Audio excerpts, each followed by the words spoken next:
محترم حضرات، کچھ لوگ ایسے ہیں کہ بچوں کو روزہ نہیں رکھنے دیتے، وہ بچوں پہ ظلم کرتے ہیں۔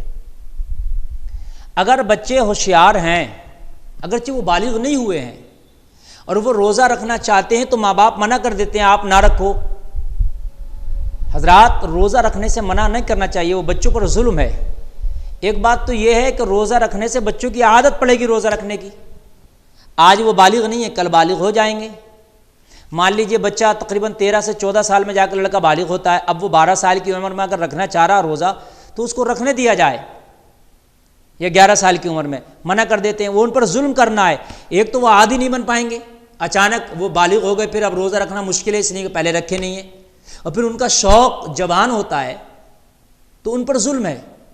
رہی بات کہ بھوک سے بچے کمزور ہو جائیں گے، یہ غلط فہمی ہے۔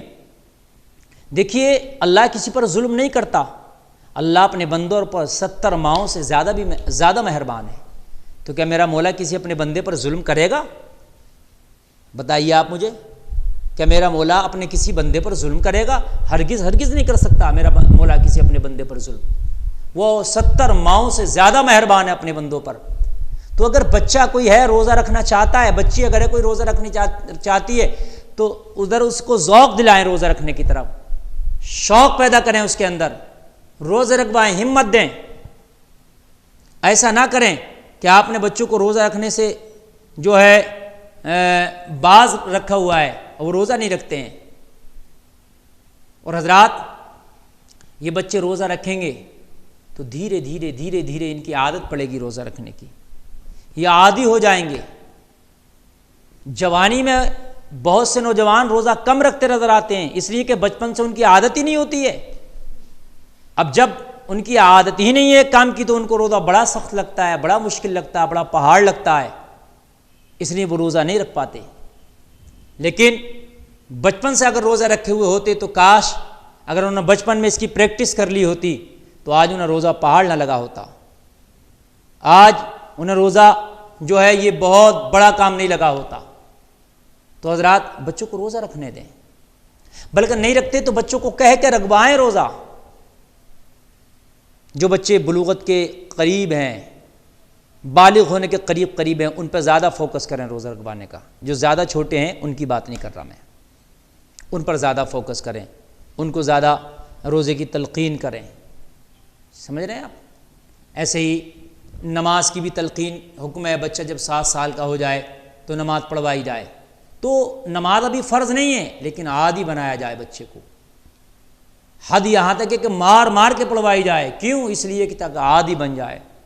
آج بالغ ہوا، وہ 14 سال کا ہو گیا، آج اگر وہ بالغ ہوا پہلے سے اس نے نماز پڑھی نہیں ہے تو اس کی نماز کی عادت نہیں ہوگی، کیا نماز پڑھے گا؟ نماز میں کیا دل لگے گا اس کا؟ انسان دل جمعی کے ساتھ وہی کام کرتا ہے جس کا عادی ہوتا ہے، جس کی عادت پڑ گئی ہوتی ہے، اس میں اس کا دل بھی لگتا ہے، طبیعت بھی لگتی ہے، اس کو اچھا بھی محسوس ہوتا ہے۔ تو اس لیے جو بچے اگر روزہ رکھنا چاہتے ہیں تو سبحان اللہ ان کو پہل کرائیں اور ان کو روکیں نہیں روزہ رکھنے سے۔ حضرات، ایک بات اور بتا دوں، اگر روزہ رکھا ہے، بچہ ہے، بڑا ہے، اگر روزہ میں پیاس کی زیادہ آپ کو شدت ہو رہی ہے، شدید پیاس لگ رہی ہے، تو آپ افطار سے پہلے یا دوپہر میں آپ غسل کر لیں۔ انشاءاللہ غسل کرنے سے پیاس میں کچھ نہ کچھ کمی ضرور ہوگی۔ اگر کسی بچے نے روزہ رکھا ہے، وہ زیادہ بے قرار ہو رہا ہے، زیادہ بے قراری کا مظاہرہ کر رہا ہے، تو غسل کرا دیں بچے کو، سمجھ رہے؟ دوپہر میں افطار سے پہلے۔ تو غسل کرنے کی وجہ سے کیا ہے، پیاس میں کمی ہو جاتی ہے، جسم میں ایک تراوٹ آ جاتی ہے، ایک طرح کی جسم میں ٹھنڈک آ جاتی ہے، ایک طرح سے انسان کو اطمینان ہو جاتا ہے۔